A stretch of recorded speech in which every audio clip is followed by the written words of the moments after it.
नमस्कार दोस्तों, मैं रंजीत जैन हाजिर हूँ आपके साथ शनिवार के दिन शनिवारी ज्ञान सीरीज में। साथियों, नए वर्ष की सबको बहुत बहुत शुभकामनाएं और नए साल के अंदर एक नई कंपनी के साथ में आपके साथ मैं डिस्कस करूंगा।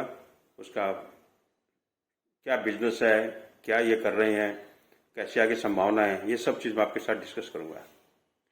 वीडियो में आगे बढ़ूँ उससे पहले एक स्टैंडर्ड डिस्क्लेमर कि मैं यहाँ पर जो कुछ भी आपके साथ डिस्कस करूंगा या मैं जो कुछ भी आपको बताऊंगा वो केवल एजुकेशन पर्पज़ के लिए है। इसमें इन्वेस्ट करना नहीं करना, इसके लिए आपको अपने फाइनेंशियल एडवाइजर से एडवाइस लेके ही काम करना चाहिए।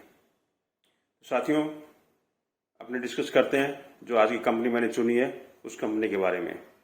सबसे पहले उस कंपनी का मैं आपको चार्ट दिखाता हूँ, आप चार्ट देख लीजिए। सबसे पहले ये चार्ट दिल्ली का है और इस पर एक देखिए मैंने एक लाइन जैसी ड्रॉ की हुई है, इसकी सपोर्ट लाइन है। इसमें ब्रेकआउट होके फिर ये कंसोलिडेट होते होते होते करेक्शन करते करते इस लाइन के आसपास, यानी अपनी जो सपोर्ट लाइन है उसके आसपास आई हुई है। हालांकि कोई इसका पैटर्न अभी कोई जोरदार तेजी वाला नहीं है, बट फिर भी एक सपोर्ट लाइन के आसपास है। ये सपोर्ट लाइन टूट भी सकती है, जैसा इसका पैटर्न मैं अभी देखने पा रहा हूँ। ये सपोर्ट लाइन टूट के अभी नीचे भी आ सकती है। तो अभी जो प्राइस इसका है, हो सकता है आने वाले समय प्राइस और भी इस कंपनी का नीचे जाए, ऐसी संभावना है। ये अपने अपने प्राइस बिहेवियर की बात कर रहा हूँ, आगे अपने डिस्कस करेंगे कंपनी को मैंने आज चुना क्यों है। ये कंपनी मैंने इसलिए चुनी है क्योंकि मैंने आपको अपने पिछले वीडियो में करीब 2 एपिसोड पहले की वीडियो में मैंने बताया कि एफआईआई अभी अपना पूरा पोर्टफोलियो रिशफल कर रहे हैं। उन्होंने 20-25 साल पहले जो कुछ भी कंपनियां ली थी, उन कंपनियों को जितना तेजी से ग्रो होना था वो हो चुकी है। अब एफआईआई नए जमाने की बिजनेस सब सर्च कर रही है इंडिया में और उसके अंदर वो इन्वेस्ट कर रही है। ये मैंने अपने 2 एपिसोड पहले जो आपको वीडियो बना के दिया था उसमें सारा डिटेल से मैंने बताया हुआ है। तो आप साथियों के बहुत के मैसेज आए, बहुत के फोन आए कि नए जमाने की बिजनेसेस कुछ आप हमको अगर आइडेंटिफाई करके बता सके तो जरूर बताएं। इसीलिए मैंने ये कंपनी आज चुनी है और ये कंपनी एकदम नए जमाने का बिजनेस है। माने फ्यूचर में जो बिजनेस बहुत ज्यादा ग्रो कर सकते हैं, जिनकी बहुत ज्यादा डिमांड हो सकती है, और एफआईआई भी ऐसे बिजनेस में आज के दिन इन्वेस्ट करना जरूर चाह रहे होंगे, ऐसा मेरा अनुमान है। तो इस कंपनी को आगे फंडामेंटल डिस्कस करूं उससे पहले इसके जो डेटाज हैं थोड़े बहुत मैं आपको बता देता हूं। इस कंपनी का पी रेशियो आप देखने पा रहे हैं, यहाँ पर 38.5 है, आरओसी 29 है। यहाँ पर आप एक चीज देख रहे हो कि प्रमोटर होल्डिंग 0 है। ये पॉइंट अगर आगे डिस्कस करेंगे, मैं छोड़ूंगा इसको, डिस्कस करूंगा। बाकी प्रॉफिट आफ्टर टैक्स आप देख लीजिए, book value 98, sales growth 12.5%, enterprise value EPS 16 है, डिविडेंड यूनिट कुछ नहीं है, यानी अभी डिविडेंड दिया नहीं है, फेस वैल्यू 2 की है, इंस्टिंक्ट वैल्यू 681 रुपये की है। यानी कंपनी का आज के दिन टोटल वैल्यू सेल करें तो कितना मिले, कंपनी को सेल करें तो कितना मिले, 681 रुपये मिलेगा। ये होता है इंस्टिंक्ट वैल्यू। करंट प्राइस का उसी के आसपास है, 600 रुपये के लगभग। ये तो उसके डेटाज हो गए। अब ये कंपनी क्या करती है, ये मैन आपको जानना जरूरी है, क्योंकि इसी के ऊपर मैंने इस कंपनी को आज सिलेक्ट किया है। ये कंपनी ऐसे तो बहुत पुरानी कंपनी है, लेकिन इसका जो बिजनेस है ना, वो आप देखिए। यहाँ पर आपको मैं दिखाता हूं, रेगुलेटरी एंड मेडिकल अफेयर्स। ये क्या हुआ, आप समझो इसको कि आजकल ड्रग जो है कंपनियां जो बनाती है, फार्मास्यूटिकल कंपनियां, उससे पहले उनकी ड्रग की डिस्कवरी होती है, यानी उनका रिसर्च होता है, फिर वो जो बीमारी होती है उसके ऊपर से नई ड्रगें रिसर्च करके बनाती है, उनका ट्रायल चलता है। ट्रायल फर्स्ट, ट्रायल 2, माने स्टेज 1, स्टेज 2, स्टेज 3 ट्रायल चलता है। फिर वो रेगुलेटरी जो अथॉरिटीज होती है उनके पास फाइलिंग के लिए जाता है, फिर अपना क्लिनिकल ट्रायल होता है। एक पूरा प्रोसेस है। तो पहले तो ये प्रोसेस कंपनियां, जैसे कोई भी फार्मास्यूटिकल कंपनियां, वो खुद कर लेती थी, लेकिन अभी ये इतना कॉम्प्लिकेटेड और बड़ा काम हो गया कि इसके लिए भी एक थर्ड पार्टी सॉल्यूशन चाहिए होता है। कैसा सॉल्यूशन, तो जैसे अपने शादियों में आजकल सारा काम किसको सौंप देते हैं, इवेंट मैनेजमेंट वाली कंपनी को सौंप देते हैं। पहले ये काम अपने खुद कर लेते थे, लेकिन अब ये काम इतना बड़ा हो गया तो अपने बस का नहीं रहा, न अपने पास उतना समय रहा, तो अपने इवेंट मैनेजमेंट वाली कंपनी को सारा काम सौंप देते हैं, तो वो सारा काम कर देती है। तो सेम ये कंपनी यही काम करती है कि जितने क्लिनिकल ट्रायल हो गए, उसके बाद में रेगुलेटरी फाइलिंग जो करनी होती है, प्लस उसको फिर कमर्शलाइजेशन करने के लिए प्राइस डिस्कवरी करनी होती है, कहाँ कहाँ उस ड्रग के पॉकेट्स में हमारे कहाँ कहाँ ज़्यादा बिक सकती है, वो एरिया आइडेंटिफाई करना होता है। ये सब ये कंपनी प्रोवाइड करती है। यानी वन स्टॉप सॉल्यूशन उस ड्रग को कमर्शियलाइज करने के लिए जो कुछ भी उस फार्मास्यूटिकल कंपनी को चाहिए, ये सारा चीज़ प्रोवाइड करती है। तो ये इसकी विशेषता है। और इसके लिए इसने बहुत सारे प्लेटफॉर्म डिजिटल बना रखे हैं, जैसे next content authorisation, next forecasting, माने ये अलग अलग तरह के कंटेंट प्रोवाइड करती है ऑनलाइन, और वो भी ऐप बेस्ड में। तो ये भी कंपनी के लिए काफ़ी यूजफुल होते हैं।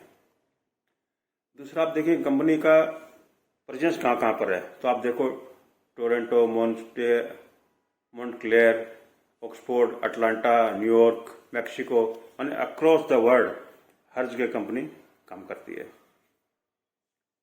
अब इसको रेवेन्यू कहाँ कहाँ से जनरेट होती है, तो आप देखो नॉर्थ अमेरिका से 66% ये जनरेट करती है, यूरोप में 31%, बाकी जो दुनिया बच गई उसमें 2%, और इंडिया में अभी केवल 1% है। यानी पूरे वर्ल्ड में काम करती है, इंडिया में केवल 1% है। अब इंडिया में इसका फोकस बढ़ा है, तो इंडिया में बिजनेस भी बढ़ेगा। रेवेन्यू ब्रेकअप कोई खास अपने को समझने जैसी बात है नहीं। ये भी इंडस्ट्री वाइज सेल्स स्प्लिट, ये भी आपने जानते हैं मेडिकल फील्ड की कंपनी है, तो मेडिकल वाले में ही ज़्यादा इसका फोकस रहेगा। मेडिकल डिवाइसेस में केवल 3% है, बायोफार्मा में 93% है, जो कि होना ही चाहिए। बायोफार्मा में ड्रग डिस्कवरी के बाद में जो कुछ भी फाइलिंग होती है उसी को ये रिप्रेजेंट करने वाली कंपनी है। इसने कोलैबोरेशन भी किए हुए हैं। रिसेंटली इसने माइक्रोसॉफ्ट के साथ भी कोलैबोरेशन किया है, ताकि एआई का हेल्प लेकर के ये जो फील्ड में काम कर रही है उसको और ज़रा अच्छा कैसे बनाया जाए, उसके ऊपर वर्क कर रही है। इसमें जो अपने को समझना है वो ये है कि भविष्य में जो कुछ भी मॉडर्नाइजेशन के लिए चाहिए होगा, ये कंपनी उसके ऊपर अभी ध्यान दे रही है। यानी मैनेजमेंट जो है फ्यूचर के अंदर क्या हो सकता है उसका पूरा विजन उसके पास में अभी से है। तो ये इस पॉइंट से क्लियर होता है। नए सेंटर इसने खोले हैं हैदराबाद में। मैंने आपको जैसे कहा ये कंपनी अब इंडिया में फोकस कर रही है, हैदराबाद में इसने नया सेंटर खोला है। हालांकि प्रोमोटर का होल्डिंग 0 बता रहा है, बट इसके जो प्रोमोटर हैं अभी सारे इंडिया के ही हैं, बाहर के भी कुछ लोग हैं बट मैक्सिमम इंडिया के ही हैं। और काम ये नए जनरेशन का है, लेकिन कंपनी इस काम में 25 साल पहले से है। आप सोचो इनका विजन क्या रहा होगा। माने आप समझो कि आज से 25-30 साल पहले कोई शादी में काम करने वाले ने इवेंट मैनेजमेंट कंपनी खोली होगी तो अपने उसको बोलेंगे ना यार बहुत एडवांस सोच है इसकी। वैसा ही इस कंपनी ने किया। 25 साल पहले इस तरह का बिजनेस ने शुरू कर दिया। आज ये इस बिजनेस में काफी अच्छा खासा काम कर रही है। तो इस तरह की ये कंपनी है। एक तो आप जानते हो कि आने वाले समय में फार्मास्यूटिकल बहुत एक अच्छा बिजनेस हमेशा ही रहा है और आगे और भी अच्छा होने वाला है, क्योंकि अपने दवाइयों के ऊपर निर्भरता हमारी बढ़ती जाएगी। उसके अंदर फिर ये रेगुलेटरी फाइलिंग, ये काम भी लगातार कॉम्प्लिकेटेड होता ही जाएगा। तो इस फील्ड के अंदर अगर कोई कंपनी थर्ड पार्टी सॉल्यूशन के रूप में अपनी सेवाएं देना शुरू कर रही है, मतलब काफी समय से कर रही है बट अब इसको एक्सपेंड कर रही है, तो निश्चित रूप से इसका भविष्य मेरे को तो काफी ब्राइट लगता है। अब कुछ चीजें अपने इसमें और देखते हैं। सबसे पहले अपने देख लेते हैं कौन सा profit loss. Yes, profit loss देखते हैं। प्रॉफिट लॉस देखिए आप, जिस तरह की इसने सेल्स ग्रोथ दिखाई है एक्सेप्शनल है भाई। 2020 में 643 करोड़ का टर्नओवर और 2024 मार्च में लगभग 2600 करोड़ का टर्नओवर, एक्सेप्शनल। देखिए नई कंपनी है, ध्यान तो आपको रखना पड़ेगा। टर्नओवर दिखाया है, मेरे को इसके अंदर की पूरी स्टोरी बिल्कुल नहीं पता है, लेकिन ऊपर से देखने पर बाकी सब चीजें स्टडी करने पर मेरे को कहीं कोई नेगेटिव नहीं लग रहा है। यानी ये सेल्स ग्रोथ जेन्युइन लग रही है। एक्सपेंसेस, ऑपरेटिंग प्रॉफिट आप देखो 20% मार्जिन पे काम कर रही है, जो कि हेल्दी मार्जिन है।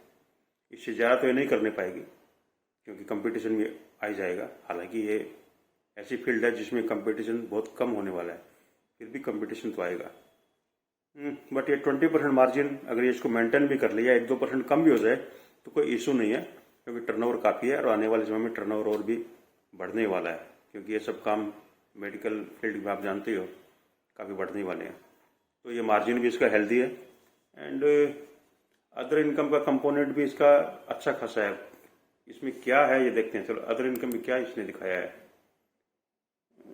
अदर इनकम नॉर्मल इनकम ही है अदर में, माने इसका कुछ ना कुछ ऐसा और सेटअप है जिससे इसको लगातार इनकम आती है, तो वो भी अच्छी बात है।